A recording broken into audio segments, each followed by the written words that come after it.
오늘 부활절인데 제가 고민을 많이 했어요. 부활절 관련된 설교를 한편 따로 할 것인가, 아니면 창세기 연속 강해를 계속 이어갈 것인가. 근데 지난 창세기 그 연속 강해를 2번 연속으로 빠진 바람에 이번 주 또 쉬면 너무 이게 빈 공백이 크고, 그래서 이번 주는 창세기 강해를 하면서도 부활절 관련된 메시지를 함께 이어서 하면 좋겠다 싶어서 일단 창세기 본문을 여러분과 함께 계속 보았습니다. 우리가 창세기 이 본문을 살핀 지 이제 3주가 지났는데요. 그래서 아마 3주 전에 제가 했던 설교를 기억할 사람은 아무도 없을 거라고 굳게 확신합니다. 그래서 이 내용을 잠깐 한번 설명을 드리는 게 좋겠어요. 여러분, 아브라함이 큰 전쟁을 치렀죠. 여러분 기억나세요? 메소포타미아의 그 그돌라오멜 연합군들과의 전쟁을 치르고 거기에서 큰 승리를 거두어요. 그리고 이 아브라함은 이 고대 근동 지방 메소포타미아와 그리고 가나안 지역 전체에 큰 영웅이 되죠. 그렇게 큰 영광을 얻고 승리를 얻고 전쟁의 영웅이 되는 축복을 경험했음에도 불구하고 그 후에 아브라함이 두려움과 근심 속에 떨어졌던 것으로 보여져요. 아마도 앞으로 이 가나안 땅의 전쟁 소용돌이 속에서 자기가 어떻게 살아남을 것인가 하는 것에 대한 염려가 생긴 것으로 보입니다. 게다가 세월은 자꾸 흐르고 그토록 바라는 자식은 하나 없고, 그로 인한 외로움이 아브라함 뼛속 깊이 스며들었던 것으로 보입니다. 누구나 그러하듯이 아브라함이 바랬던 건 특별한 것이 아니었어요. 아브라함은 아주 단순한 축복을 바랬습니다. 하나님, 저 자식 한 사람 주세요. 하나님은 그거 어려워요? 쉽게 자식 줄 수 있는데 왜 안 주시는지 모르겠어요. 왜 이렇게 늦게 주시는 거예요?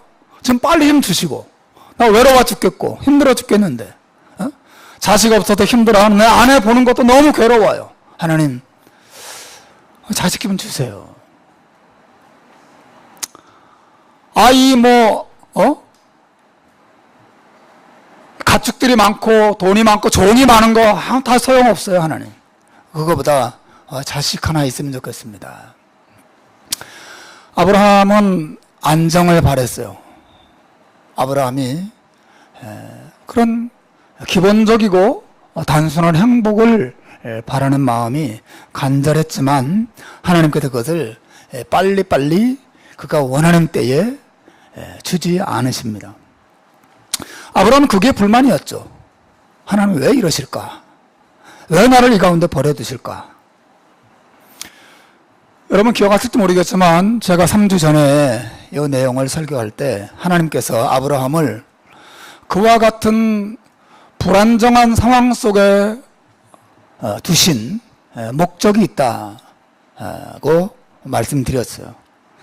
그것은 아브라함에게 하나님을 신뢰하는 법을 가르쳐주기 위함이었다고 하는 것입니다. 뭘 가르쳐주세요? 뭘 가르쳐준다고요? 하나님을 신뢰하는 법을 가르쳐주시는 거예요. 이게 굉장히 중요한 것이었어요. 사실 죄가 인간의 삶 속에 들어오고 인간의 마음 속에 들어온 후에 인간은 하나님을 향한 사랑과 신뢰를 다 잃어버렸습니다.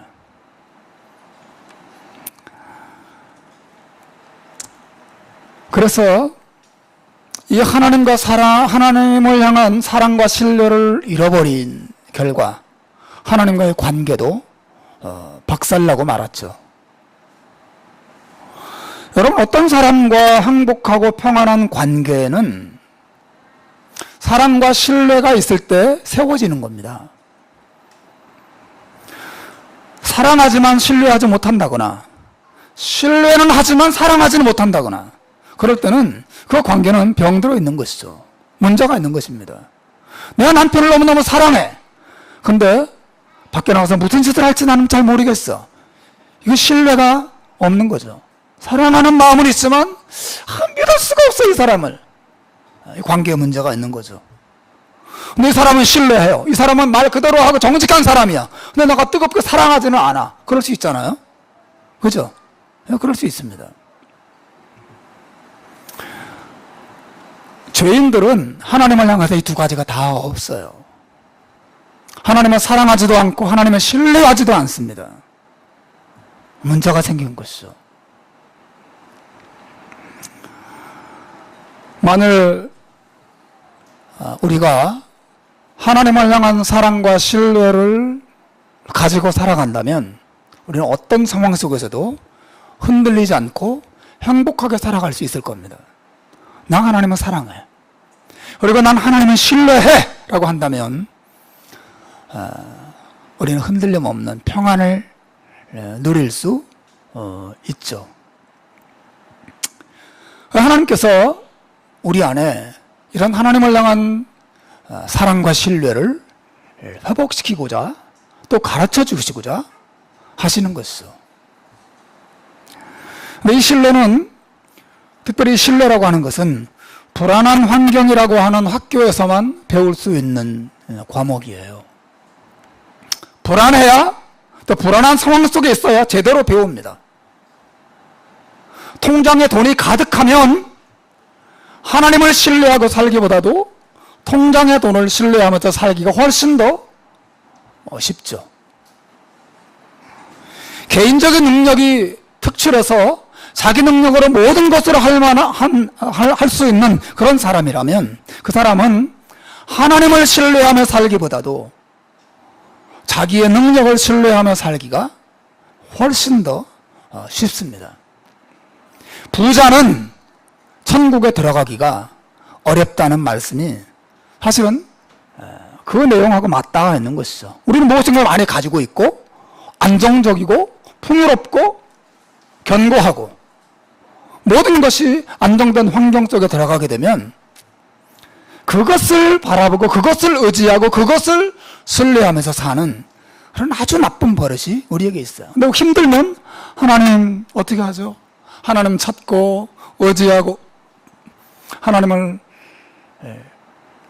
붙들고 사는 그런 모습을 비로소 나타내기 시작할 수 있습니다. 하나님께서 그래서 아브라함을 이렇게 불안정하고 도저히 자기 힘으로는 자식을 얻을 수 없는 상황 속에 그대로 버려두신 것이죠. 하나님을 바라보게 하고 하나님을 신뢰하는 법을 아브라함에게 경험하게 하고자 하시는 것이에요. 그렇게 아브라함이 힘들어하고 외로워하고 불안해하고 두려워할 때 하나님께서 아브라함은 환상 중에 나타나시죠. 아브라함아, 두려워하지 말아라. 나는 너의 방패고 또 지극히 큰 상급이란다. 그렇게 말씀하셨어요. 그 말은 아브라함아, 날 믿어라. 내가 너를 지켜줄 것이고 내가 너를 보호할 것이고 내가 너를 반드시 축복할 거야. 그런 말이기도 하거든요. 그런데 그 말을 듣고도 아브라함이 하나님을 향한 불평과 원망을 거두지 않아요. 하나님, 도대체 나에게 뭘 주시겠다는 겁니까? 나한테 이 많은 가축들 다 소용도 없어요. 나한테는 자식이 필요하단 말입니다. 하나님이 내게 자식을 주지 않으니까 나는 그냥 우리 집에서 길린 내 종을 양자로 삼아서 내 자식을 삼겠습니다. 내 종의 이름은 엘리에셀이라는 종인데 이 종을 양자로 삼아서 내 자식으로 삼고 그 자식에게 내 모든 전 재산을 물려주도록 하겠습니다. 아브라함이 하나님께 항의하고 따지듯이 이야기하죠. 그때 하나님께서 아브라함을 달래십니다. 아브라함아, 내 말 좀 들어봐라. 네 집에서 길린 그 엘리에셀은 너의 상속자가 되지 않아. 나는 네 몸에서 나는 자식을 너의 상속자로 세울 거야. 하나님 말씀하셨어요. 양자로 삼는 거 말고 네가 직접 낳는 자식을 너의 상속자로 삼도록 내가 해주겠다. 이리 나와봐. 밖으로 한번 나가보자. 아브라함을 데리고 밖으로 나갔습니다. 아마 밤이었던 것 같죠? 그리고 아브라함에게 말씀하세요. 아브라함아, 눈을 들어서 하늘을 바라봐라. 지금보다도 훨씬 더, 시드니보다도 훨씬 더 공해가 없는 시대였고 또 그런 지역이었으니까 어떻게 했어요? 밤하늘에 무수한 별들이 쏟아지고 있었어요. 아브라함아, 저 하늘에 별들을 봐봐. 한번 세워봐. 하나, 둘, 셋, 넷. 별 좀 세워봐라. 너 셀 수 있니? 내가 너의 자손을 저렇게 하늘의 별처럼 많아지게 하겠다. 하나님 아브라함에게 한 번 더 그렇게 약속하시죠. 그런데 어느 저 설교의 포인트에 도달했습니다.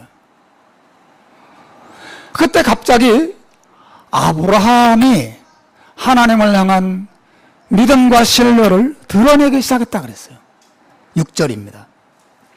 6절 한번 읽어보겠습니다. 6절 시작. 아브라함이 여호와를 믿으니 여호와께서 이를 그의 의로 여겨주셨다. 아브라함이 여호와 하나님을 믿었다고 말합니다. 아브라함아, 종이 아니라 네 몸에서 나는 자식이 너의 상속자가 되도록 해줄게. 걱정하지 마. 때가 되면 내가 반드시 너에게 자식을 줄 거야. 약속하시고 밖으로 데려가셔서 밤하늘의 별을 보여주시면서 너의 자손이 저렇게 무수한 밤하늘의 별처럼 많아지도록 내가 반드시 축복할 거야. 그러자 그 시청각 교육이 효과가 있었는지 몰라도 아브라함이 갑자기 마음속이 가슴이 뜨거워졌어요. 그리고 하나님을 믿게 되었다. 그리고 하나님께서 그것을 그의 의로 여겨주셨다. 그랬어요.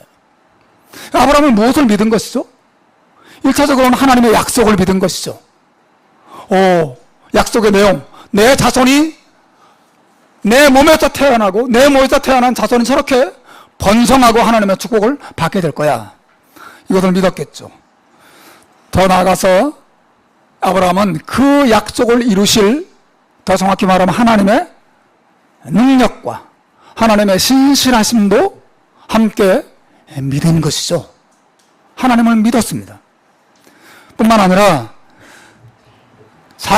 하나님을 의심하고 하나님께 불평하고 원망하는 자신을 나무라지 아니하시고 변함없이 사랑하시고 긍휼히 여기시는 하나님의 사랑과 은혜도, 자신을 향한 하나님의 사랑과 은혜도 아브라함이 함께 신뢰하게 되었다.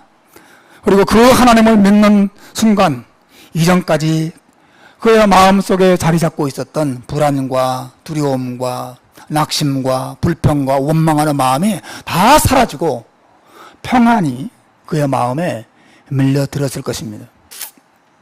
여러분, 아브라함 하나님을 믿었다 그랬어요. 사실 하나님이 이 말씀을 하신 이후에나 그 이전이나 아브라함의 상황은 전혀 변화가 없습니다. 여전히 자식은 없었고 여전히 외롭고 여전히 전쟁의 위험 속에 있어요. 상황은 하나도 바뀌지 않았어요. 정말이라니까요. 하와의 배에 아기가 생겼다는 소식이 들린 것도 아니에요. 상황은 하나도 변함이 없습니다. 조금 직전과 직후 아무런 변화가 일어나지 않았어요. 그러나 아브라함이 갑자기 하나님을 믿게 되었고 하나님을 신뢰하게 되었고 마음의 평안을 누리기 시작했다. 그렇게 성경은 말하고 있습니다. 뭐가 바뀐 거예요? 그럼 무엇이 바뀐 겁니까? 상황과 환경이 바뀐 게 아니라 아브라함이 바라보는 대상이 바뀐 것이죠. 그 전까지 아브라함은 전적으로 자기와 자기의 나이, 자기의 몸, 자기의 와이프, 자신을 둘러싼 모든 환경, 그것만 바라보고 있었어요. 그런데 하나님의 말씀을 듣는 가운데 그의 바라보는 대상이 자신이나 자신의 환경이 아니라 하나님을 바라보는 것으로 눈이 돌아가게 됩니다. 하나님을 바라보고 하나님은 누구신가?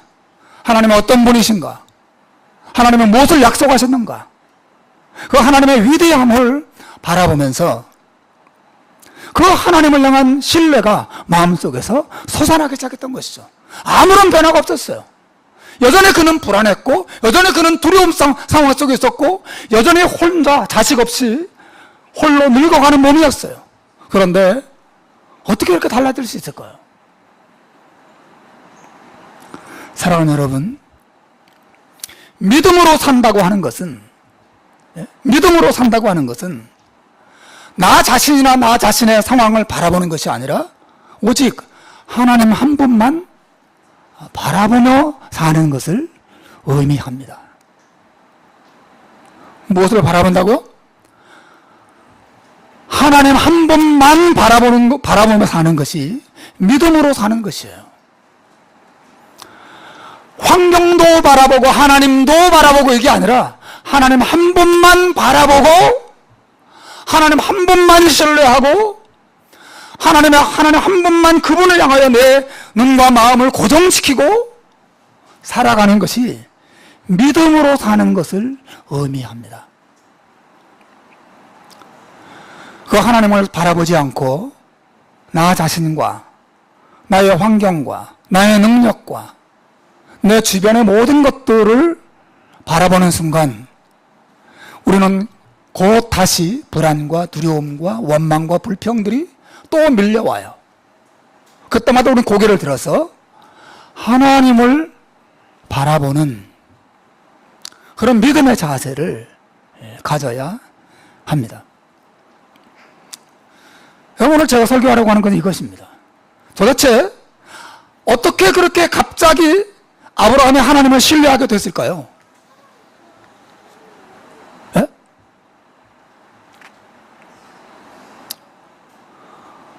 조금 전까지 하나님을 신뢰하지 못했어요. 그는 하나님을 만나고 있었고 하나님과 대화를 나누고 있었지만 여전히 하나님께 불평을 쏟아놓고 있었습니다. 그런데 갑자기 아브라함은 하나님을 믿게 되었다고 성경이 말하고 있어요. 순식간에 일어나는 일이에요. 여러분, 이것이 저는 기독교의 신비라고 믿습니다.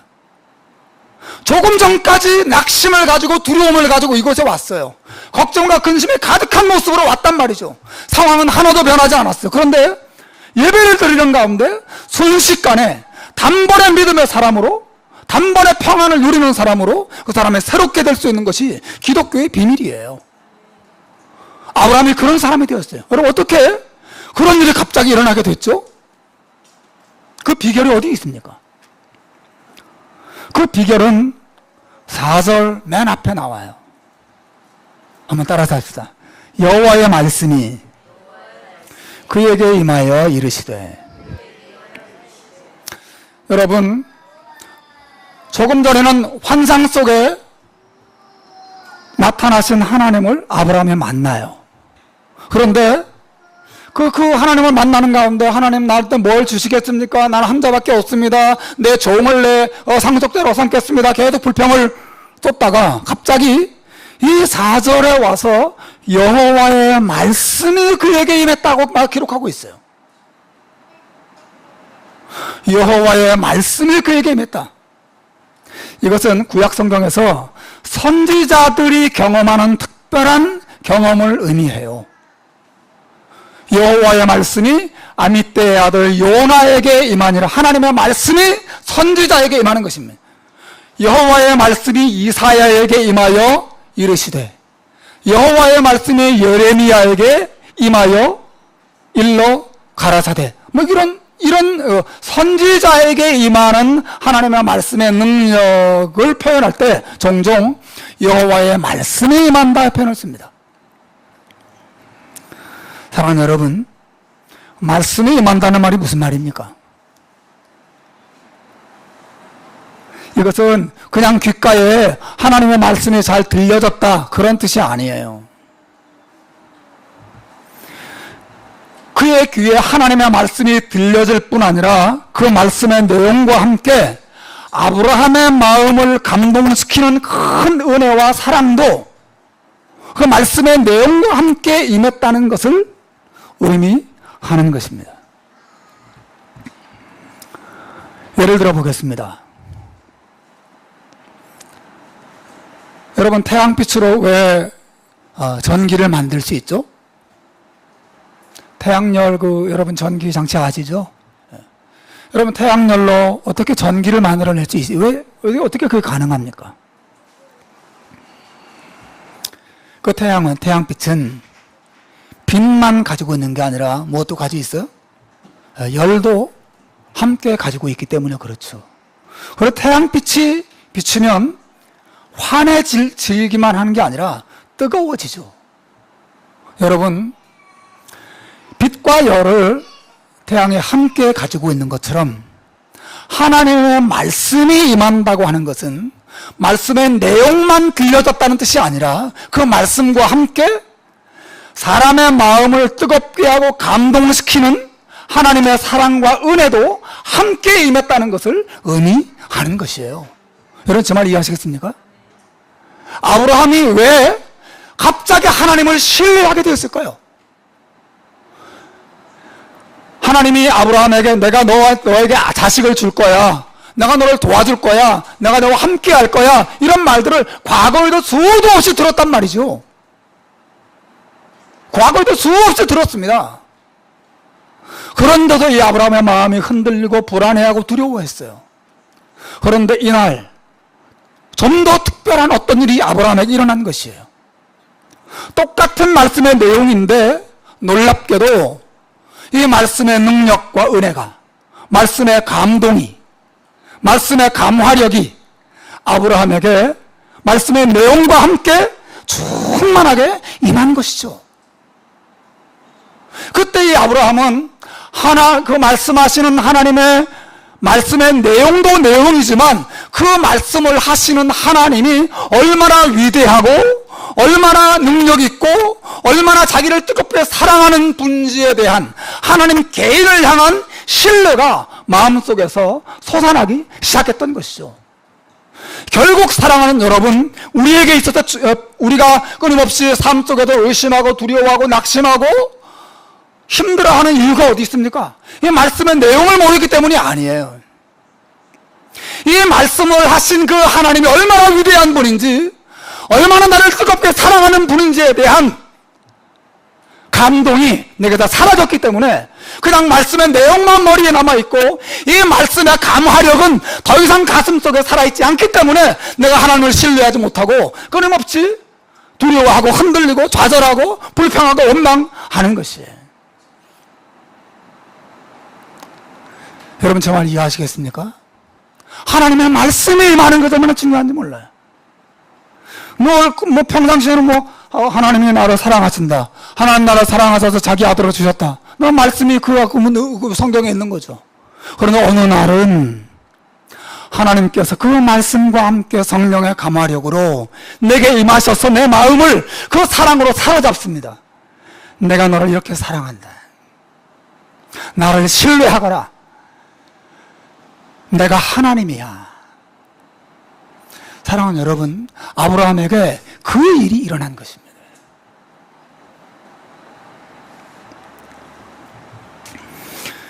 우리가 하나님을 신뢰하는 방법이 바로 그거예요. 하나님의 말씀이 하나님의 은혜와 사랑과 함께 임할 때 신뢰가 싹 터요. 말씀에 대한 죽은 지식, 말씀에 대한 정보만 가지고는 우리 안에서 하나님을 향한 신뢰가 자라지 않습니다.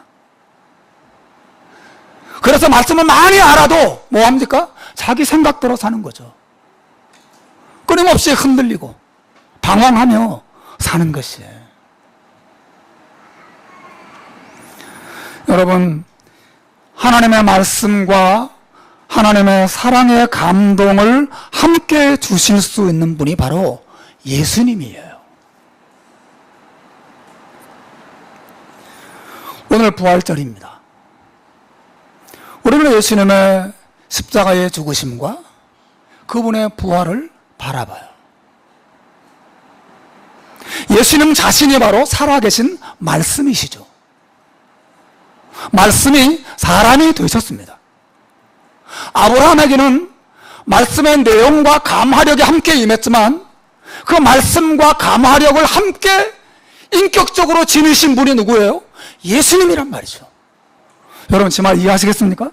예수님을 우리가 바라보게 될 때 나를 사랑하셔서 세상에 오시고 십자가에 못 박히신 그분, 자신의 입의 말 정도가 아니라 삶과 죽음과 부활로 나를 향한 하나님의 사랑과 은혜와 능력이 얼마나 위대한지를 보여주신 분이 바로 예수 그리스도란 말이죠. 우리가 그분을 바라보게 될 때 말씀 나를 향한 하나님의 사랑의 메시지도 듣지만 그 사랑이 얼마나 위대한지도 함께 감동으로 경험하게 되는 것이에요. 우리가 하나님을 신뢰하는 방법은 다른 게 아니라 예수 그리스도를 깊이 생각하고 진지하게 바라보고 그분을 아는 것입니다.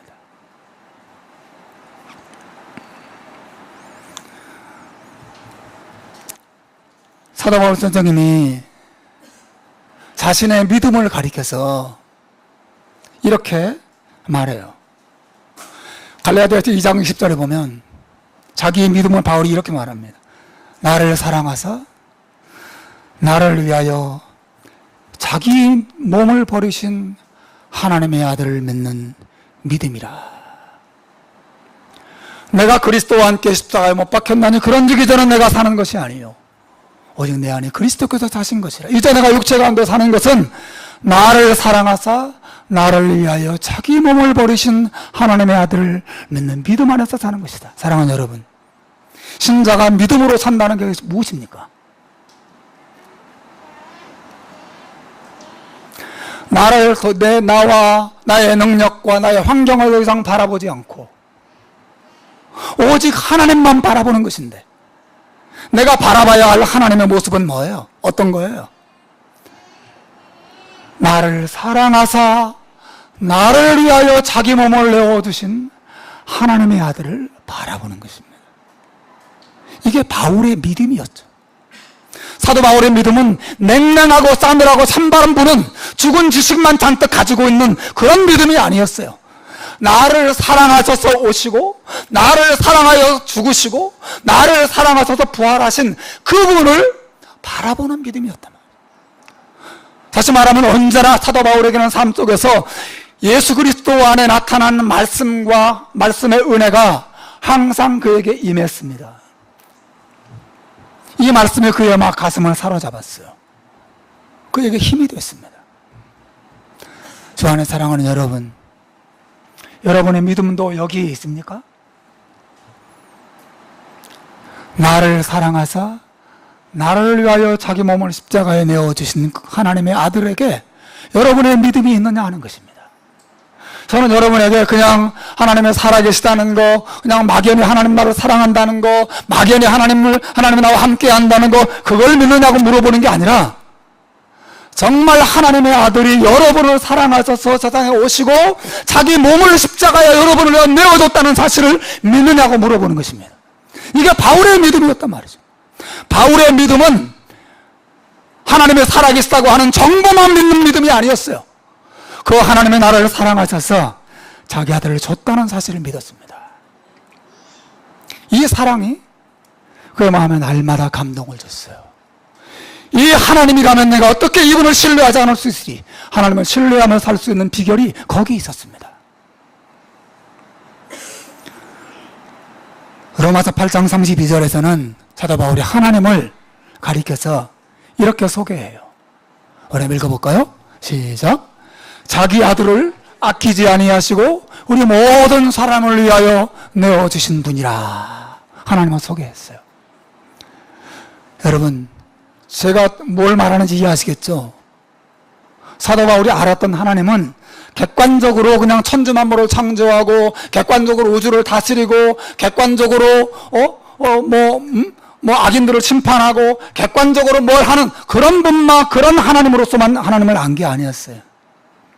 그 하나님은 자기를 사랑하고 자기를 위해서 아들을 주시고 자기를 위해서 목숨을 주신 하나님과 그의 아들을 믿음을 바울이 가지고 있었다는 것이고, 이 믿음이 바울로 하여금 하나님을 신뢰하게 했습니다. 이 믿음이 아브라함으로 하여금 상황은 하나도 변한 게 없는데 하나님을 신뢰하기로 결심하게 만든 것이죠. 나는 그분을 믿는다. 이렇게 뜨겁게 나를 사랑하시는 이렇게 위대한 하나님이 아니면 내가 누구를 믿는단 말인가? 이것이 아브라함의 결론이었고 사도 바울의 결론이었어요.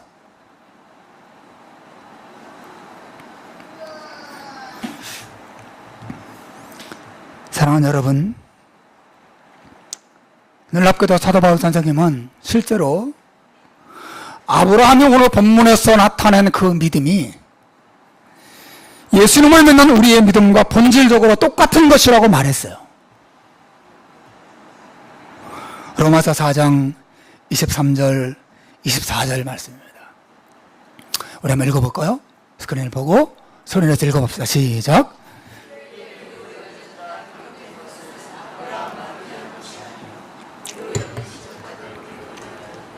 곧 예수 우리 주를 죽은 자 가운데서 살리신 이를 믿는 자니라. 아브라함이 하나님을 여호와를 믿으니 이를 그의 의로 여기셨다라고 하는 이 말은 아브라함만 위한 말씀이 아니고 예수님을 믿는, 예수님을 십자가에 돌아가신 예수님을 다시 부활시키신 그 하나님을 믿는 우리를 위한 말씀이기도 하다고 말했어요. 즉 아브라함의 그 믿음과 예수님을 믿는 우리의 믿음이 본질적으로 동일하다는 말이죠.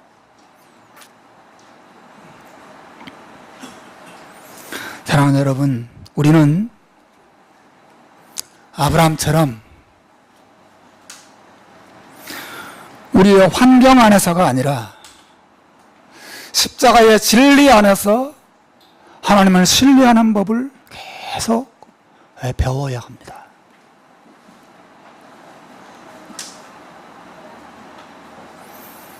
하나님 손에 쥐어주는 게 있어야 내가 하나님을 신뢰하든 말든 할 거 아니에요. 하나님 나를 이대로 그냥 그대로 버려두시는 나보고 어떻게 하나님을 신뢰하라는 거예요? 라고 말하는 것은 사실은 우리가 하나님을 아직 모르는 것입니다.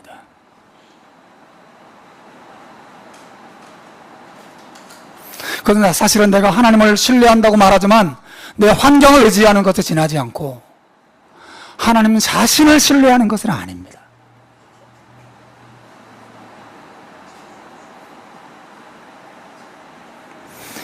이런 디모데후서 1장 12절에 보면 사도 바울이 이런 말을 해요. 한번 읽어볼까요? 시작. 이를 인하여 내가 또 이 고난을 받되 부끄러워하지 아니함은 나의 의리한 자를 내가 알고 또한 나의 의탁한 것을 그날까지 저가 능히 지키실 줄을 확신하니라. 여러분, 사도 바울이 쉽게 말하면 나는 하나님을 신뢰합니다. 나는 두려워하지 않습니다. 그분은 나를 지킬 줄을 믿습니다. 어떻게 그렇게 믿게 됐죠? 어떻게 하나님을 신뢰하게 됐습니까? 그가 지금 어떤 상황 속에 있기 때문이에요? 이를 인하여 내가 또 뭘 받고 있어요? 고난 속에 있습니다. 나는 고난 속에 있지만 나는 하나님을 신뢰합니다. 이게 바울의 믿음이었어요. 나는 부끄러워하지 않습니다. I'm not ashamed라고 하는 내가 부끄러워하지 않는다라고 하는 것은 이 당시에 I'm sure, 나는 확신한다는 말에 부정적인 표현에 지나지 않습니다. 나는 낙심하지 않습니다. 나는 좌절하지 않습니다. 나는 흔들리지 않습니다. 나는 확신합니다. 그런 뜻이에요. 내가 부끄러워하지 않는다. 나의 고난 속에서도 나는 부끄러워하지 않습니다. 왜냐하면 나는 내가 믿고 있는 그분이 어떤 분인지 알기 때문입니다. 그런 하나님을 신뢰했어요.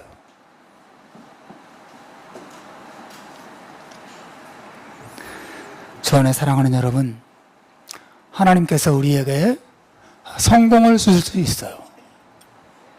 우리가 바라는 거 주실 수 있습니다. 아브라함에게 자식 1명 정도가 아니라 수천 명을 단번에 만들 수도 있어요. 심지어 성경은 하나님께서 이 돌들로도 아브라함의 자손을 만들 수 있는 분이다, 그렇게 말씀하기도 합니다. 하나님은 그걸 다 우리에게 주실, 우리가 원하는 것, 우리가 바라는 것, 우리의 손에 다 쥐어둘 수 있고, 우리 지갑 속에 다 넣어둘 수 있고, 우리 가정에 가득가득 채워둘 수 있어요. 그러나 여러분, 하나님이 그렇게 하지 않는 경우가 많습니다. 하나님 그렇게 하지 않는 경우가 많습니다. 왜 그렇게 하지 않을까요? 우리에게 해로우니까 그렇게 하지 않으시는 것입니다. 그리고 하나님을 향한 신뢰를 배우는 것이 너무 중요한 문제이기 때문에 주지 않는 것이에요. 하나님께서 주신다 하더라도 그것은 그게 본질이기 때문에 주시는 게 아니라 그냥 덤으로 주시는 겁니다. 덤으로. 하나님 여러분에게 돈도 주시고 안정된 삶을 주시고 영주권도 주시고 자식의 형통함도 주시고 다 주시죠. 하나님 주세요. 하나님 그것은 잠깐 있다가 다 사라질 것들에 지나자. 그게 핵심이 아니에요.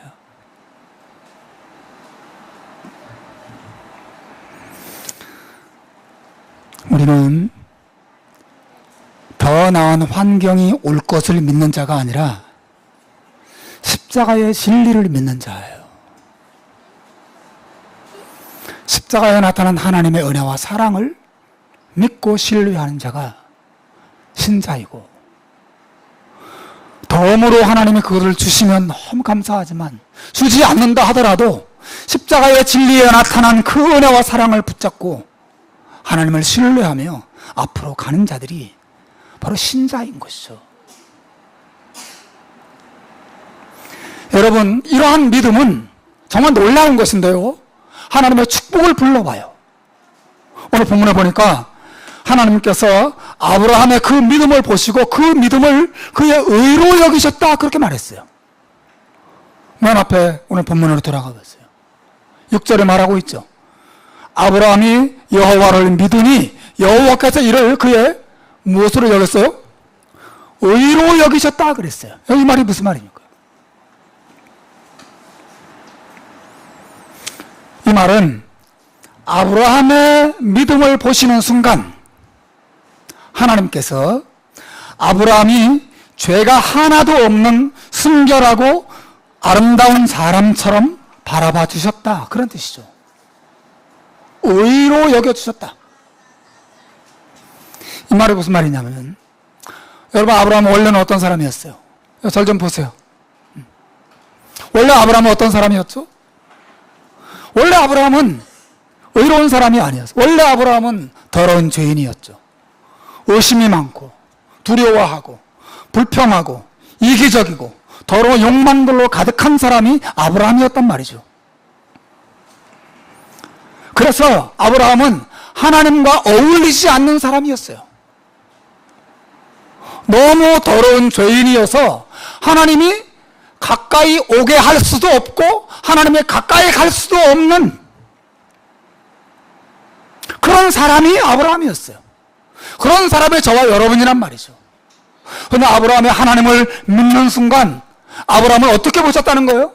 더 이상 그렇게 더럽고 흠이 많고 못되고 가까이 할 수 없는 그런 사람으로 보는 게 아니라 그 믿음을 가지는 순간 그 사람을 완전하게 의롭고 깨끗하고 정결하고 순결하고 아름답고 그래서 너무 사랑스럽고 그래서 가서 안아주고 싶고 가서 그를 품어주고 싶은 만큼 사랑스럽게 하나님께서 아브라함을 바라보셨다, 그런 뜻이에요. 그리고 의로 여기셨다는 말이 그 말입니다.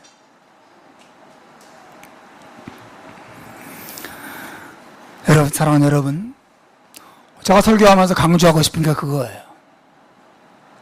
우리가 예수님을 믿을 때에도 하나님은 똑같은 축복을 우리에게 주신다는 거죠. 여러분, 우리가 예수님을 믿을 때 의로워진다, 그런 말을 많이 하잖아요. 그죠? 예수님을 믿고 의인이 된다. 예수님을 믿고 모든 죄가 용서받는다, 그런 뜻이죠? 그죠? 여러분, 예수님을 믿고 의로워지고 예수님을 믿고 모든 죄가 용서받는다는 말이 무슨 말입니까? 그냥 죄의 용서만 주어진다 그런 뜻이 아니에요. 하나님이 우리를 죄가 하나도 없는 사람으로 바라봐 주시고 그렇게 여겨주시는 이유와 목적이 있죠. 왜 그래요? 하나님이 우리에게 다가오시고 우리가 하나님께 다가갈 때 아무런 거침이 없이 우리가 하나님의 품에 안기기 위해서 그런 의로워지는 일이 필요한 것이죠. 하나님께도 우리의 믿음을 보시고 그를 의로 여겨주셨다는 말은 그렇게 사랑스럽게 여겨주시고 귀하게 여겨주시고 하나님의 자녀처럼 받아주신다는 뜻을 가지고 있어요. 의로 여겨준다는 말이에요.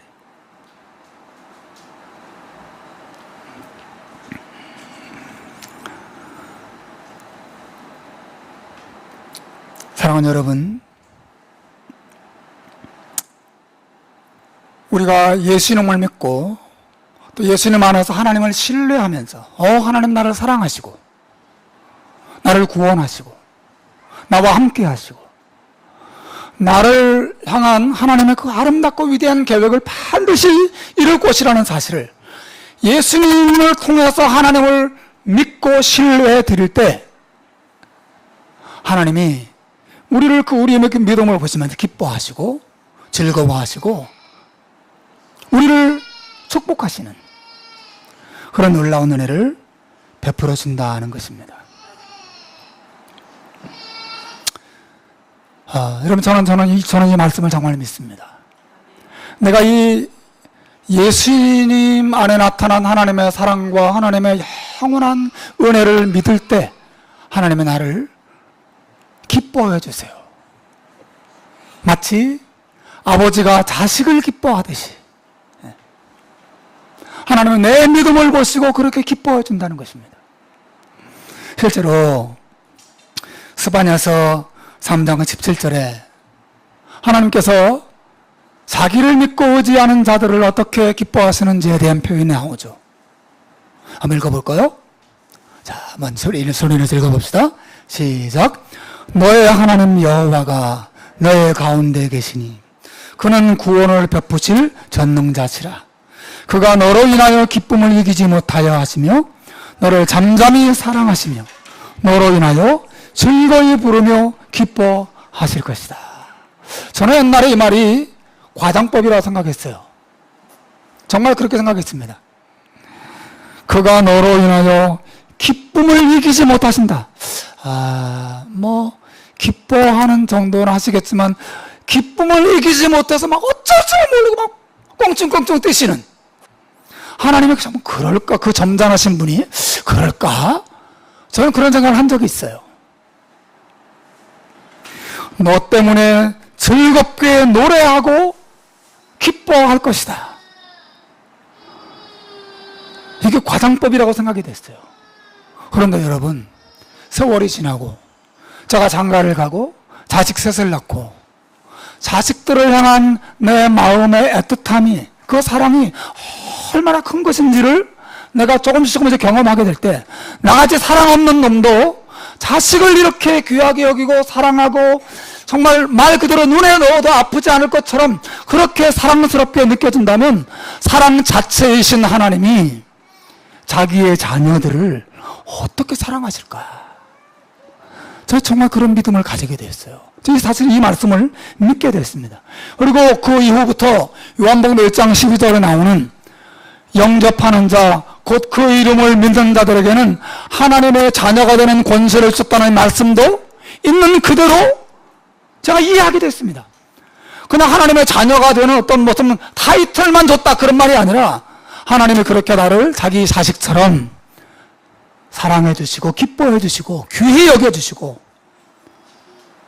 그런 나를 사랑해 주시고 나와 함께 하시고 나와 동행하시고 나를 축복하신다는 사실을 신뢰하게 됐어요. 저 안에 사랑하는 여러분, 여러분이 예수님을 믿을 때 하나님이 여러분을 정말 아들과 딸처럼 여긴다는 사실을 믿으시기를 주님의 이름으로 축원합니다. 여러분, 이런 하나님의 은혜와 사랑을 우리가 바라보고 생각할 때 사실은 이 말은 인간들이 하나님을 신뢰해드리지 못하는 것을 하나님의 가장 큰 슬픔과 가장 큰 분노로 여긴다는 것을 의미하는 것을 생각해 봐야 돼요. 여러분, 우리가 하나님을, 예수님을 통해서 하나님의 은혜와 사랑을 신뢰해드릴 때 하나님이 이렇게 기뻐한다면, 우리가 하나님을 신뢰하지 못하고 불평하고 원망하고 마치 하나님이 없는 것처럼 여기고 하나님을 향한 의심의 눈초리를 늘 거두지 않고 살아가는 것, 이거 하나님 얼마나 슬퍼하시고 분노하시고 마음 아파하시는 일인지를 우리 생각해 봐야 합니다. 사실 오늘날 사람들의 문제의 핵심은 사람들이 하나님을 알지 못하고 사랑하지 않고 신뢰하지 않는 데 있어요. 심지어 신자들조차도 끊임없이 하나님을 향하여 의심의 눈초리를 던집니다. 하나님이 정말 날 도와주실까? 하나님이 정말 나를 사랑하시나? 심지어 신자들조차도 하나님이 정말 살아계실까? 의심하는 사람들도 있어요. 여러분이 하나님을 향한 신뢰 없음과 의심은 하나님의 가슴에 대못을 받는 것이고 하나님을 분노하게 하는 것이고 하나님을 슬프시게 하는 일이에요. 이스라엘 자손들이 애굽에서 나와서 광야에 들어간 후에 끊임없이 하나님께 나타날 것이 뭐예요? 이거였어요. 그들은 하나님을 신뢰하지 못합니다. 끝없이 하나님을 하고 원망했어요. 하나님, 나 죽이려고 여기 끌어오셨죠. 하나님 왜 물 안 주세요? 하나님 왜 고기 안 주세요? 하나님 어디 계세요? 하나님 나를 왜 이대로 버려두시는 거예요? 끊임없이 하나님을 원망하고 불평하고 두려워하고 심지어 하나님을 버리고 이집트로 다시 돌아가자고 말했을 정도였습니다. 이게 이스라엘 자손들의 버릇이었단 말이에요. 그거 똑같이 완고하고 어리석고 악한 마음이 우리 안에서 남아있어요, 여러분.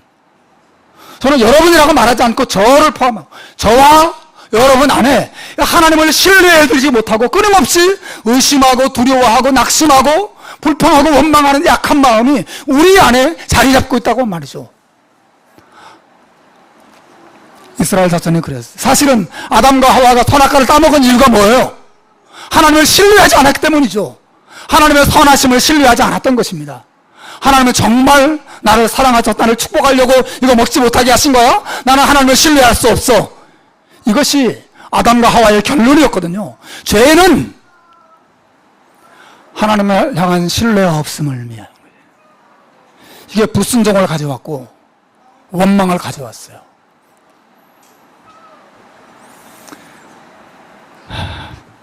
사단이 사람들 마음에 있었던 하나님을 향한 신뢰를 다 무너뜨렸단 말이죠. 하나님께서 자기 아들을 세상에 보내신 이유가 어디 있습니까? 다른 게 아니라 이 신뢰를 회복시키시기 위함이에요. 우리가 그것을 믿어야 합니다. 요즘 테니스를 좋아하는 분들이 많죠. 테니스를 좋아하는 분들이 좋아할 일들이 많이 일어나고 있죠. 저도 테니스를 잘 치지 못하지만 종종 좋아합니다. 한국의 그 정현 선수가 승승장구해서 조코비치도 이기고 세계 5위권 되는 그런 선수들 막 이기고 또 지금 세계 랭킹이 19위까지 올라갔다고 하죠. 제가 지금 테니스 볼맛이 납니다. 조만간 이제 프랑스 오픈 하는데 정현 선수가 이제 출전을 한다고 하죠. 너무 기대가 됩니다. 여러분, 정현 선수가 이렇게 갑자기 테니스를 잘하게 됐을까요? 그 배우에 새로 들어온 코치가 있었기 때문이에요. 그 코치의 이름이 고드윈이라고 하는 코치인데요. 제가 이 고드윈이라고 하는 이 코치가 신문에 인터뷰한 내용을 봤어요. 그분이 코치와 선수의 관계를 이렇게 말했어요. 코치는 선수의 재능과 선수가 관심 있어 하는 것을 파악하고 그것을 가장 우선시하면서 선수가 운동을 잘할 수 있도록 도와줘야 된다. 뭐 그런 말을 했어요. 그런데 중요한 말을 그 뒤에 이렇게 덧붙입니다. 그런데 코치가 선수를 잘 도와주는 것도 중요하지만 코치를 믿는 선수를 만나는 것 역시 너무 중요한 일입니다. 코치에 대한 믿음이 있으면 코치와 선수의 관계는 좋아질 수밖에 없습니다. 그런 말을 했어요. 코치가 선수를 잘 지도하는 것, 그것도 중요하지만 선수가 코치의 말을 믿고 코치를 신뢰하고 코치의 인도를 잘 따라가는 것, 그렇게 코치를 신뢰해주는 선수를 만나는 것도 너무 중요한 일입니다. 그런 말을 했어요. 제가 너무 인상 깊어가지고 막 써놨습니다. 사랑하는 여러분, 우리가 선수라면 하나님은 코치와 같은 분이죠. 우리가 하나님께 복을 받고 또 하나님의 어떤 인도하시는 정말 복된 곳으로 갈 수 있는 비결이 어디 있습니까? 하나님을 신뢰하고 그분을 따라가는 것입니다. 하나님처럼 전지전능한 코치가 어디 있어요? 하나님처럼 지혜로운 코치가 어디 있습니까? 내 생각과 내 소원들 다 내려놓고 하나님, 제가 하나님을 신뢰합니다. 나를 사망의 음침한 골짜기로 데려가더라도 내가 하나님을 신뢰하고 따라가겠습니다. 죽어요? 하면 죽지요, 못 가질 거. 이런 마음으로 하나님을 신뢰하고 따라갈 때 하나님은 그 믿음을 기뻐하시고 결코 여러분을 망하게 하지 않고 반드시 그 신뢰의 대가로 하나님의 영광을 여러분에게 보게 할 줄로 믿습니다. 이 부활절 아침에 예수님의 죽으심과 부활을 통하여 드러내신 하나님의 신실한 은혜와 사랑을 바라보고 아브라함이 말씀의 가마력 앞에서 하나님을 믿고 하나님으로부터 의롭다함을 얻는 하나님의 놀라운 사랑과 축복을 경험한 것처럼 저와 여러분도 한 주간 또 하나님을 신뢰함으로 믿음으로 모든 의심과 두려움들을 다 몰아내고 평안을 누리면서 하나님을 영화롭게 하는 귀한 시간 되시길 주님의 이름으로 축원합니다. 기도하겠습니다.